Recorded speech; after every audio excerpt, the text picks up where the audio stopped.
कल्पना करिए कि आप एक ऐसी दुनिया में हैं जहां हर कहानी अधूरी है, जहां हर किताब के पन्ने बीच में ही खत्म हो जाते हैं, हर फिल्म का क्लाइमैक्स गायब है और हर गाने के बोल अचानक रुक जाते हैं। ये सुनने में अजीब लगता है ना? लेकिन यही तो हमारी असली जिंदगी का हाल है। हम सब कुछ ना कुछ शुरू करते हैं, फिर बीच में छोड़ देते हैं और खुद को इनकम्प्लीट महसूस करते हैं। मैं आपको एक कहानी सुनाता हूं। राज नाम का एक लड़का था जो हमेशा अपने सपनों के बारे में सोचता रहता था।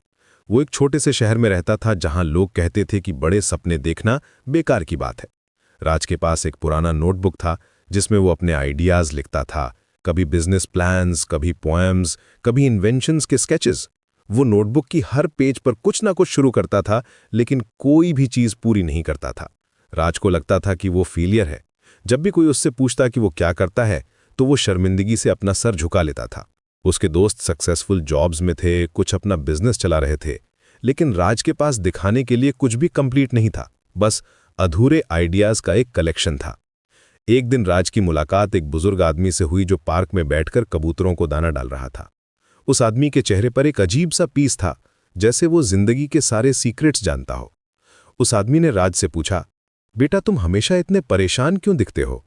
राज ने अपनी पूरी कहानी बताई, कैसे उसके पास हजारों आइडियाज हैं लेकिन वो कुछ भी कंप्लीट नहीं कर पाता, कैसे वो हर काम शुरू करता है लेकिन बीच में ही छोड़ देता है।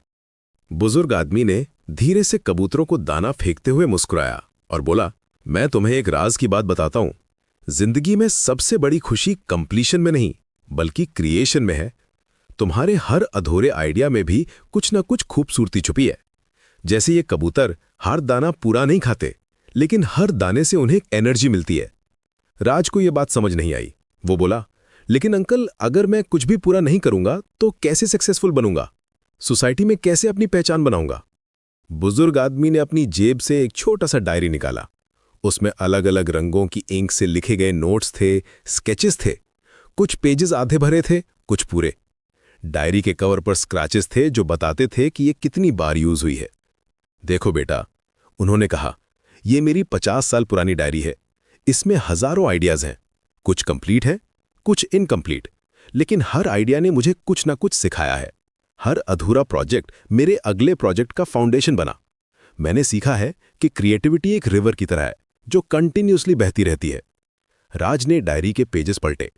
वहां बिजनेस आइडियाज थे जो कभी शुरू नहीं हुए, पोएम्स थीं जिनकी लास्ट लाइंस गायब थीं, इन्वेंशंस के डिजाइन्स थे जो कभी बने नहीं, लेकिन हर पेज पर क्रिएटिविटी की एक अलग स्मेल थी, इमेजिनेशन का एक अलग फ्लेवर था।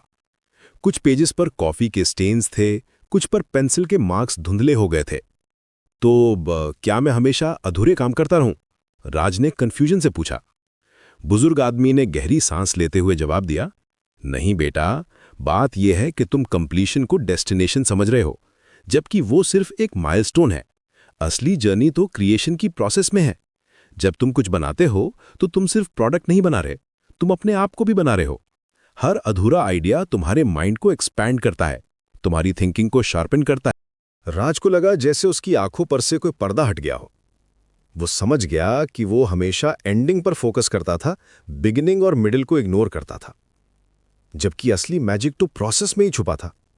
उसे एहसास हुआ कि वो अपनी क्रिएटिविटी को जज कर रहा था, एंजॉय नहीं कर रहा था। उस दिन के बाद राज ने अपना अप्रोच चेंज कर दिया। वो अब हर आइडिया को एक एक्सपेरिमेंट की तरह ट्रीट करने लगा। कुछ एक्सपेरिमेंट सक्सेसफुल होते, कुछ फेल हो जाते, लेकिन हर एक्सपेरिमेंट उसे कुछ ना कुछ नया सिखाता था। वो अपने नोटबुक को अब एक लेबोरेटरी की तरह देखने लगा, जहां हर पेज एक नया डिस्कवरी था। महीनों बाद राज के कुछ इनकम्प्लीट आइडियाज आपस में कनेक्ट होने लगे। एक पोएट्री का आइडिया उसके बिजनेस प्लान के साथ मिक्स हो गया, एक इन्वेंशन का स्केच उसकी मार्केटिंग स्ट्रैटेजी बन गया। वो समझ गया कि क्रिएटिविटी एक पजल की तरह है जहां हर पीस अपनी जगह फिट हो जाता है। आज राज एक सक्सेसफुल एंटरप्रेन्योर है, लेकिन वो कहता है कि उसकी असली सक्सेस उन अधूरे प्रोजेक्ट्स में छुपी थी जिन्होंने उसे ये सिखाया कि क्रिएशन एक कंटिन्यूअस प्रोसेस है, एक वन टाइम इवेंट नहीं है। वो अब भी अपना वो पुराना नोटबुक रखता है और कभी कभी उसे देख के मुस्कुराता है। तो अगली बार जब आप कोई काम शुरू करें और लगे कि ये पूरा नहीं हो पाएगा, तो याद रखिए राज की कहानी। याद रखिए कि हर बिगिनिंग में एक मैजिक है, हर प्रोसेस में एक ब्यूटी है, और हर इनकम्प्लीट आइडिया में एक कंप्लीट लेसन छुपा है, क्योंकि जिंदगी की सबसे खूबसूरत कहानियां वही हैं जो कभी पूरी नहीं होती। वे हमेशा ग्रोइंग रहती हैं, हमेशा इवॉल्विंग रहती हैं और हमें भी ग्रो करने की इंस्पिरेशन देती रहती हैं।